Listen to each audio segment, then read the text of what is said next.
En 1914, l'Europe entre dans une guerre qu'elle pense courte, mais qui va rapidement se transformer en un conflit mondial inédit par son ampleur et sa violence.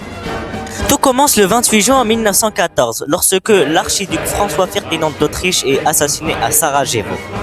Cet attentat déclenche une crise diplomatique majeure. Le 28 juillet 1914, l'Autriche-Hongrie déclare la guerre à la Serbie. En quelques jours, le système des alliances entraîne une réaction en chaîne.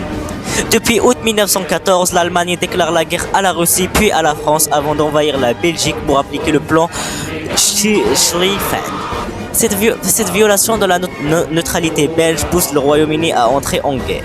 L'été 1914 est marqué par une guerre de mouvement rapide et brutale. Les armées allemandes avancent profondément en territoire français, provoquant l'exode de milliers de civils. Mais en septembre 1914, la bataille de Marne stoppe l'offensive allemande aux portes de Paris.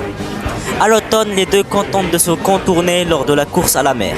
Sans succès, peu à peu, les soldats creusent des tranchées pour se protéger. Le front se fiche sur des centaines de kilomètres du nord de la France à la frontière de la Suisse. La guerre change de nature, devenant une guerre d'usure, longue et meurtrière. Conclusion, à la fin de 1914, l'espoir d'une guerre rapide disparaît. L'Europe s'enlise dans un conflit total qui va durer des années.